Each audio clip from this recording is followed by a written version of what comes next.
Hello, e-commerce fans, and welcome to 10-Minute Ecom, an AOV Lab podcast.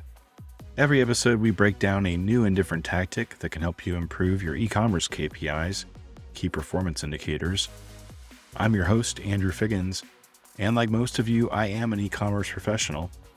You may know me as the founder of AOV Lab, the former VP of Digital Product Innovation at Scrubs & Beyond, or as the former Director of E-commerce Technology at Rural King, or just from LinkedIn. Today, I'm excited to be talking to Matthew Adam Smith, an e-commerce colleague that has held a variety of interesting roles in e-commerce, including leading the marketplace and media teams at Walmart, Fortune number 1. Matthew, what did you come on the show to share today with your e-commerce colleagues? Hello, Ecom Warriors. This is Matthew Adam Smith coming to you after about 5 years at Big Blue, the big house, Walmart, where I was really fortunate to be on the launch teams of the two latest innovations there, the two biggest growing businesses, which are the launch of the retail media network, Walmart Connect, and then more recently, the third-party marketplace, where I got to have a front row seat running strategy and business development, particularly around seller acquisition. But my door into Walmart was really to launch the media group and then later the third-party marketplace. And so that's just been a thrill to get that level of access within the largest company in the history of the planet and to be in those laboratory spaces that are critical for the future of the company. And to watch that kind of a legacy organization try to reform itself and be actively working to reform itself. Like I got to do that stuff. And so the change management and the relationships was just really a thrill. And I got to say, it was a fire hose of learning every day and just surrounded by, I think, the best and brightest talent I've ever had the fortune to really work with in my career. Well, thank you, Matthew. This episode was a fire hose of learning for me, and Matthew shares his tactic a little bit later in the episode, which is how he recommends brands approach marketplace opportunities. We'll get right into it right after this ad. Today's episode of 10-Minute Ecom is brought to you by Optiversal. Optiversal provides AI-generated SEO landing pages that can help you rank and earn organic traffic for keywords you don't currently rank for. Their software is being used by some of the premier brands in e-commerce like Best Buy, Petco, and Tractor Supply Co. I was Optiversal's customer at Scrubs & Beyond and saw firsthand how Optiversal started from scratch and built a multi-million-dollar organic traffic channel. Their technology 100% works. Go to aovlab.com and click on Vendor Network to set up your 30-minute discovery call with Optiversal. And now, back to the show. Don't get me wrong, I put a lot of blood, sweat, and tears into it, but it's been a really, I think, important jumping off point for me and what I'm up to next, which is really all about leaning into where AI is going to take us, trying to fuse those business KPIs with societal ones. I am now just a few days post the announcement of my own thing, which is Mass Movement, which is, I think, the world's first consultancy and agency focused on helping retailers, platforms, brands, et cetera, in whatever their version of business transformation is, where AI, both an approach from AI and also specific AI tactics and tools, can be used to scale and drive not just their productivity and their profitability. Yeah, there's so much happening right now with AI. We could spend many 10-minute sessions talking about AI and everything about it. From your past work, Matthew, in the marketplace space, we were just chatting about this a little bit before we hopped on today, but just about that resistance that some retailers still have with the idea of selling outside of their own warehouse or outside of to their own customers. Yeah. And I was asking you like a little bit about in your role with Walmart, did you even experience that resistance? Did you hear about that? Or by that time, had those retailers had they gotten over the hurdle of that barrier? Yeah, I think it took different forms, right? Because this is where it helps to appreciate where we've come from, which is legacy retail being about scarcity control and just first party owned merchandise, where retailer controls most of the variables in agreement with the manufacturer. So Procter and Walmart get together once a year and then review quarterly and even monthly at various levels their goals for the business. And that idea, and I think Amazon was first to break through that, because if you look at Amazon's business today, it's nearly 2/3 third-party marketplace sellers. The obvious advantage for that is it reduces the risk for a retailer in terms of carrying, right, the merchandise. So greatly reduces financial risk, but it also can greatly increase legal risk and liability and risk to your customers' experience, et cetera, because you're ceding control over things like what kind of products are going to come and how good are the listings going to look? Will there be enough images? Will the accuracy on the product labels and in the listing be up to our standards? And Walmart being based in Arkansas, the laws there around this topic are even stricter than those governing some actors like Amazon. And so, yeah, it's definitely a calculation, I think. And so you have to put a lot of rigor into the systems that will ensure bad actors can't find a home and that good actors have every tool and every opportunity to shine and to thrive.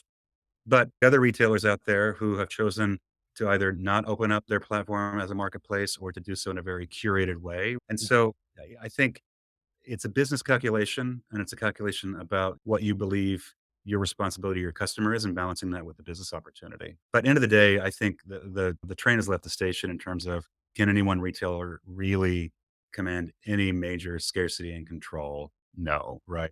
Because we've all been trained now to operate in an item-based universe, and whether that means your item-based universe is going to Amazon as your default search engine and engaging with the items there, and all those sellers are competing with each other at great density, especially now with it being so saturated, it's really harder and harder to win that sale. Or if you are somebody that just likes Google or Bing and you find your way to an offer that way. And fun fact, Amazon is about 90% organic on-site sales right now, whereas Walmart, about 40 or 40 something percent on the odd month are originating from a web search. And so that opens up a lot of really interesting, ideas about how you can find new customers, how customers can consider different marketplaces. But ultimately, I don't think I don't think the loyalty of a customer to a certain major sort of mass retailer platform is about anything other than, I think I can get the best product for the best price, the best customer service, the best shipping, et cetera. I think Temu really throws that last consideration or second to last consideration into a challenging space because Amazon trained us all, and then Walmart has been reinforcing, and others have, that we have to get the product quickly. Like customer demands 2 day or better. Now it's 1 day or better. Oh, it's same day, 2 hour. Right? And Temu basically proved actually, no, if it's really cheap, they'll wait for it. Yeah. So yeah, short answer is like marketplaces are here to stay. They're ultimately a really good thing because they just drive selection, they drive choice, and they create mass competition between millions of sellers to just get the best products at the best price and best offer to the customer. So customer wins. But retailers are definitely doing their own calculus to manage that opportunity against the risk they assume by letting different businesses onto a domain that they own. And it's a shift in risk from the old approach, which was only our owned inventory is on our platform. Choice is greatly reduced for customer, right? But risk is also greatly reduced for the retailer in terms of legal risk and compliant risk. But on the other hand, they also assume all the financial risk of having made their bets weeks, months, often more than a year ago during a mod planning cycle and a line review. So the flexibility that marketplaces provide there is really interesting as well. Last thing I'll say on that is I think in suppliers as well. It's not just a matter of, can we get Amazon's third-party sellers to come to Walmart? Or I'm on WhatsApp chains with a lot of the top Amazon sellers now. And when TikTok Shop flipped the switch a few weeks ago, a lot of them were taken by surprise. And there were questions about, if they're no longer allowing me to drive to my Amazon page, what do I do? Do I have to open up a shop, et cetera? And so there's all these questions about not just which platform to be on, but again, how do I optimize my assortment there? How do I do it, right? How do I operate in TikTok Shop versus Amazon? And we were talking about this just before. It's in some ways, TikTok Shop is similar to Amazon because it's e-commerce. They're offering shipping services. They partner with ShipBob rather than building their own thing. They charge a commission for the sellers, et cetera. But I think that's where the similarities end because their model is all about, okay, seller or manufacturer, we're recommending you give a certain amount of products as samples to our affiliate content creators, whom you can select by very specific filters about what kinds of content they do, what sorts of products they tend to represent, how many of their videos really go viral into how many people and drive how many sales, et cetera. You can get really granular. It's really impressive what TikTok and ByteDance have built behind the scenes there. I don't know how much of that was borrowed from Douyin or made net new, but the reality is like the engine there is about get a free product in the hand of enough people that enough videos can go viral, create the demand that to move the balance of whatever you produce, and then just watch the velocity and then go do it again and again. And that's very different, obviously, than legacy ecom or even a third party marketplace as we've been known and trained to understand it with Amazon. We were talking about some things to help brands differentiate and maybe even trying out TikTok shop as a way to do that. But Matthew, did you have a couple of tactics that you brought with you today in terms of just things that other brands or retailers could be looking at in terms of trying to increase their digital revenue? Yeah, I think the one will be restating some of what I just said, but repackaging it into this idea of diversification, specifically channel diversification and product diversification. And I think with channel, it's just pretty clear. Amazon's been at this a while. The seller base is more than 2 million now. I think I read last week the number of items on Amazon is in the hundreds of millions, maybe over 300 million, right? So it's a really crowded space. Um, and the economics, of course, I like to say Amazon's in late stage capitalism. You can only kick the can so far and deliver savings and favors to the sellers for so long. So over the last few years, and I have a front row seat to this with my ties to the seller community, it's just gotten more expensive. The margins have gotten tighter. Amazon's charging for things they didn't used to. You know, the PPC bids can be highly volatile. Account management and brand gating, et cetera. A lot of sellers today are their math starts with knowing that they will give the first 50% to Amazon, right? And that's really challenging, particularly in fast and light or CPG or just any product really where your margins that's just not going to be sustainable for you. You factor that in, the margins are not as nearly as good. You're competing just at an unprecedented scale for that eyeball. You need to be looking to other marketplaces. So that was really the pitch from my side at Walmart Marketplace was exactly that, which is we have a large fraction of the digital audience and eyeballs and shopper appetite that Amazon brings you, but a fraction of the sellers competing for it. So huge opportunity for a share of voice. Now, you have to, I think, balance that with knowing that you won't replicate your Amazon business on Walmart overnight, right? And you're going to be retasking resources that you have high confidence will produce at a certain amount on Amazon. And you're going to have a lot more questions about what it can produce on Walmart. So I think everybody has to figure out where on that spectrum they can go now in terms of how cash flow sensitive you are, how much of a risk can you take. But I think it's a pretty good gamble, just knowing the size of the platform. And again, now with my sort of goggles off and cup of Kool-Aid out of hand, I can still say very objectively and honestly, it has every right to become a major, major player at the table. And they're surely investing in the platform to get to parity with Amazon. But at the same time, TikTok is really, I don't want to say come out of nowhere, but I said that the sellers on Amazon were surprised when they flipped the switch. And by that, literally, they had been in alpha on TikTok Shop like last year in the UK, the alpha in the US, the MVP was started in April. A lot of sellers who had been on the wait list started selling on TikTok Shop. And I think people had open questions about how are they going to do this? Are they going to build a fulfillment network? Why would they? Everything's commoditized now. They just partner with ShipBob. And if FBA was the way you were selling at Amazon and WFS was on Walmart, guess what? Now there's FBT and you can ship on pallets and into ShipBob. And we talked earlier about how the back end of content creation works and that sort of economics. But so diversify, yes, of course, but know that again, those platforms operate very differently and you'll need to diversify probably also your product portfolio, right? Because a social commerce platform is going to have really great wind in the sails and built-in demand for certain kinds of products like supplements and beauty products and wacky things for your pets, but probably not so much for lawnmowers. So I'd say take the time. You never know that. Yeah. And also just do the boring but critical work of figuring out how the algorithms work. Like and this is where I think AI is a big help because there are tools now where you don't have to spend the labor or your own time manually changing listings that worked for years on Amazon, don't so much on Walmart because of the difference in keyword methodology, et cetera. There's AI tools out there that can help you do that. So I think we're at a really cool time where the market is telling all of these sellers they have to diversify. And the lift of doing that is becoming much lower and the risk associated with doing that is becoming lower according. So when I say diversified, that's what I mean. Very cool. Yep. And I think we are coming up on that 10-minute mark. So I'm going to allow myself one question to ask you about AI because I want to ask you 100, but I'll just ask this one. Do you think that ultimately in a couple of years' time that we'll look back at this time in AI's history and kind of say that we should have each been creating lots of AI agents to help us do different things?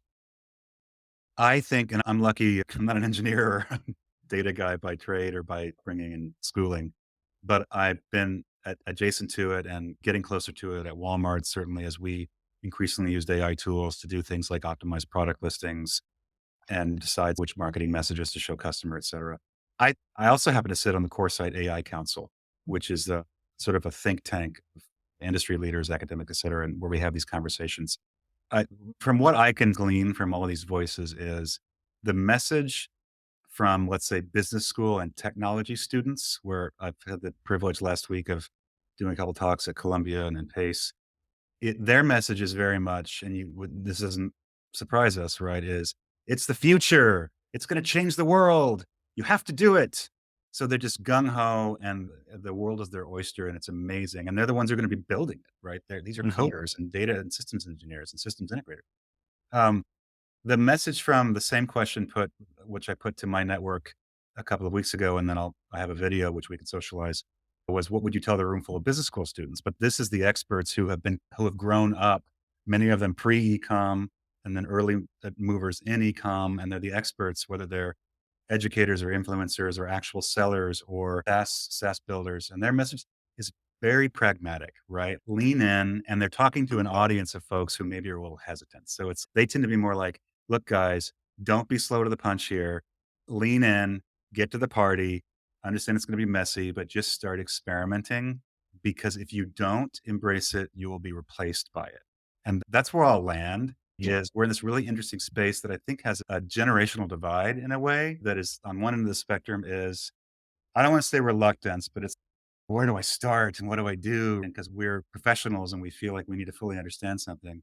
On the other side of the spectrum are those who are just so wide eyed and naturally optimistic that this is the way forward. So I think, again, we will all find our place in that spectrum, but what we share on that is you just got to do it. And I'm like, if it's as simple as put it in your planner, like, like 15 or 30 minutes a night on ChatGPT or whatever Gen AI thing you're on, or just do it and just let it take you where it will.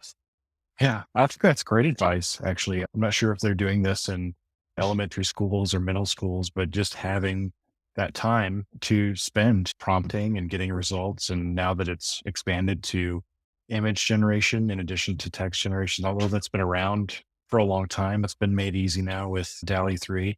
It's amazing. I've got my kids making coloring pages for 4 and 10. Oh, yeah.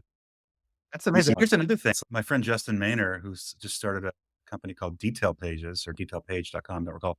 He's got a great clip where he talks about how you need something done. Maybe you need a Chrome extension to get something done. You're not a coder. Guess what? ChatGPT is a coder, right? You can literally tell ChatGPT, I need a Chrome extension to do XYZ. It will write the code, right? And suddenly you have a bespoke custom tool that you built for your own very specific need. And there's going to be millions of versions of it, right? So just think big, think broad, and talk to it like a 4-year-old. Thanks so much, Matthew. I learned a ton from you just in this short time, and I can't wait to talk again. I hope we get to chat again about AI in some more detail. I'd love to hear more about what you're doing at Centrique as well. Yeah, really appreciate this. I'd love to stay part of the family, man. Absolutely. Well, have a great Thanksgiving. Yeah, you too. Have a good one. We've hit that 10-minute mark times 2. So that's a wrap for today's episode. Double episode. I want to again thank our guest, Matthew Adam Smith. If you have a moment, be sure to subscribe, like, or follow the show on Apple Podcasts, Spotify, Amazon Music, Google Podcasts, or wherever it is that you listen. Feel free to rate or review the show as well, as it helps us reach more listeners. If you're an e-commerce professional that would like to join for an upcoming episode, reach out to humans@aovlab.com and a human will read and respond to your inquiry. I hope you enjoyed this episode of the show. Until next time, this is Andrew Figgins signing off and saying, have a good one.